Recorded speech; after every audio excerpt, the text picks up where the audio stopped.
6 अप्रैल को प्रधानमंत्री नरेंद्र मोदी पुष्कर के मेला मैदान में एक विशाल आमसभा को संबोधित करेंगे। विधानसभा में अजमेर भाजपा प्रत्याशी सहित नागौर, भीलवाड़ा और टोंक के भाजपा प्रत्याशी भी अपने हजारों समर्थकों के साथ शामिल होंगे। मिशन 400 पार के उद्देश्य को लेकर चुनाव प्रचार करने निकले प्रधानमंत्री मोदी पहली बार पुष्कर में विशाल आमसभा को संबोधित करेंगे। माना जा रहा है कि प्रधानमंत्री मोदी अजमेर संभाग की चारों लोकसभा सीट को साधने की कोशिश करेंगे। वहीं एसपीजी के कमांडो ने सुरक्षा व्यवस्था को लेकर पुष्कर में सुरक्षा व्यवस्था कड़ी कर दी है। दूसरी ओर जल संसाधन मंत्री सुरेश रावत ने मोर्चा संभाल रखा है। आज प्रेस वार्ता आयोजित कर सुरेश रावत ने जानकारी दी कि भारत के यशस्वी प्रधानमंत्री जी 6 अप्रैल को तीर्थराज पुष्कर पधार रहे हैं और 6 अप्रैल हमारे लिए इसलिए भी महत्वपूर्ण है क्योंकि हमारे भारतीय जनता पार्टी का स्थापना दिवस है और जिस ब्रह्मा जी की नगरी के अंदर हमारे यशस्वी प्रधानमंत्री पधार रहे हैं, ब्रह्मा जी स्वयं कमल पे विराजित है और एक योगी और सहयोगी कहेंगे कि इसी दिन हमारे भारतीय जनता पार्टी का जो चुनाव चिन्ह है, जो हमारा निशान है, वो कमल का फूल है और जिस कमल के फूल पे हमारे ब्रह्मा जी विराजित है और 6 तारीख को हमारा स्थापना दिवस है। तो हम कार्यकर्ताओं के लिए, हम सब के लिए गौरव का क्षण है कि 6 तारीख को हमारे यशस्वी प्रधानमंत्री जी पधार रहे हैं और अजमेर लोकसभा और नागौर लोकसभा की जनता को संबोधित करेंगे। और अभी उनका टेंटेटिवली कार्यक्रम आया नहीं है, लेकिन लगभग हम कार्यकर्ताओं को 11 बजे का हम समय दे रहे हैं और इसी तैयारियों के निमित्त हम लगातार 2 दिन से ज़्यादा से ज़्यादा संख्या आए, उसके लिए सभी विधानसभा वाइज कार्य योजना बना के हम बैठक कर रहे हैं और जहाँ सभा होनी है वहाँ सभा स्थल का भी हमने कल भी निरीक्षण किया, आज भी हम जाएंगे और उचित व्यवस्था का प्रशासन को निर्देशित कर रहे हैं। करीब कितने लोगों के आने का अनुमान है? देखिए, हज़ारों की संख्या के अंदर लोग आएंगे क्योंकि जिस तरह से हम क्षेत्र के अंदर घूम रहे हैं, गांव-गांव, ढाणी-ढाणी और शहर के अंदर भारतीय जनता पार्टी के पक्ष में मतदान करने के लिए जनता आतुर है और ये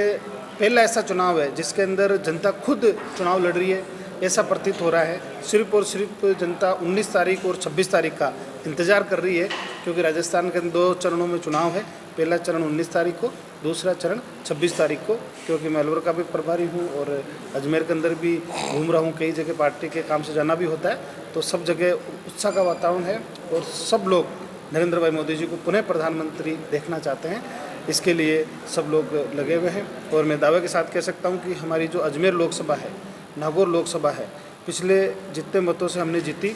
उससे कहीं ज़्यादा मतों से हम जीतने वाले हैं और राजस्थान के अंदर 25 की 25 सीटें हमारी भारतीय जनता पार्टी की आएगी। इसके अलावा जो आचार संहिता लगी हुई है, लेकिन क्या पुष्कर को प्रत्यक्ष या अप्रत्यक्ष रूप से पुष्कर का आध्यात्मिक और जो विकास है उसकी क्या कुछ घोषणा हो सकती है?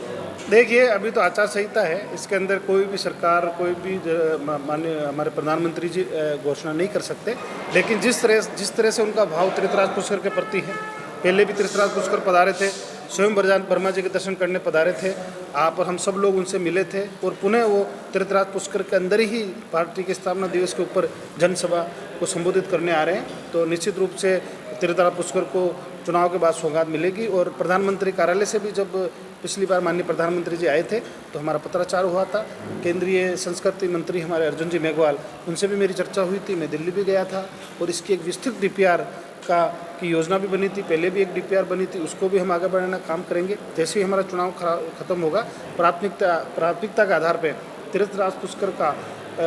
बाकी तीर्थों का जैसे विकास हुआ उसी तरह पे भव्य विकास होगा, उसके लिए हम कृत संकल्पित हैं और निश्चित रूप से हमारे प्रधानमंत्री जी का हम सबका आशीर्वाद है और वो तीर्थराज पुष्कर के लिए विकास के लिए कोई नई सौगात चुनाव बाद देंगे। संभाग की संसदीय सभा के लिए पुष्कर को विशेष रूप से चुनने का कोई विशेष कारण? देखिए, तीर्थराज पुष्कर अपने आप के अंदर एक बहुत बड़ा स्थान है, देश और दुनिया के लोग ये आते हैं, धार्मिक दृष्टि से भी जन जन की आस्था का केंद्र है, पर्यटक की दृष्टि से भी ये बहुत बड़ा पूरे वर्ल्ड से लोग ये आते हैं। तो और क्योंकि ब्रह्मा जी स्वयं कमल पे विराजित हैं, हमारे पार्टी का चुनाव चिन्ह है वो कमल का फूल है, 6 तारीख को हमारा स्थापना दिवस है, तो हमारे लिए तो सुखद क्षण है कि हमारे प्रधानमंत्री जी यहाँ पधार रहे हैं। राजस्थान सरकार में कैबिनेट मिनिस्टर और इस क्षेत्र से विधायक श्री सुरेश सिंह जी रावत साहब, चूँकि हम एक ऐसे दल के कार्यकर्ता हैं जहाँ कार्यकर्ताओं के आधार पर चलने का हमें कहीं ना कहीं संस्कार और व्यवस्थाएं मिलती हैं, इसलिए हम जिनके नेतृत्व में काम कर रहे हैं ऐसे संगठन के दोनों जिलाध्यक्ष जी, जिले के प्रभारी जी, उप महापौर जी, अभी आदरणीय सुरेश जी ने आपको माननीय प्रधानमंत्री जी की 6 तारीख की यात्रा के विषय में सारा कुछ बताया। भारतीय जनता पार्टी का प्रत्येक कार्यकर्ता इस यात्रा के लिए, इस रैली के लिए पूरी तरह से मुस्तैद है। आज ही पुष्कर के इस स्थान पर पूरे जिले के सभी कार्यकर्ताओं के, महत्वपूर्ण कार्यकर्ताओं की बैठक कर हमने तमाम प्रकार की जो व्यवस्था है उस व्यवस्थाओं की रचना बनाने का काम कर लिया है। सभी कार्यकर्ता अपने अपने काम में जुट चुके हैं। जो 6 तारीख को पुष्कर में माननीय प्रधानमंत्री जी की सभा होगी, बहुत ऐतिहासिक होगी और निश्चित रूप से उस सभा के माध्यम से पूरे प्रदेश की जनता, जिस प्रकार सुरेश जी ने कहा कि 19 तारीख और 26 तारीख का इंतज़ार कर रही है, क्योंकि ये तय हो चुका है कि राजस्थान की 25 सीटें राजस्थान की जनता कमल के फूल पर वोट देने का काम सुनिश्चित कर चुकी है। क्योंकि आज़ादी के बाद में 370 के कलंक को मिटाने के नाम पर, भगवान श्री राम का 500 साल इंतज़ार करने के नाम पर, ट्रिपल तलाक का जो अन्यायपूर्ण व्यवस्था उसको ख़त्म करने का विषय को लेकर, आरसीपी वाले जैसे महत्वपूर्ण मुद्दों को लेकर जनता ने तय कर दिया है कि इस देश का भविष्य और इस भारत को विकसित बनाने का संकल्प नरेंद्र मोदी जी के नेतृत्व में ही पूरा हो सकता है। इसलिए 19 और 26 तारीख का जनता इंतज़ार कर रही है। उसमें उस व्यवस्था को और गति देने का काम माननीय प्रधानमंत्री जी की पुष्कर की सभा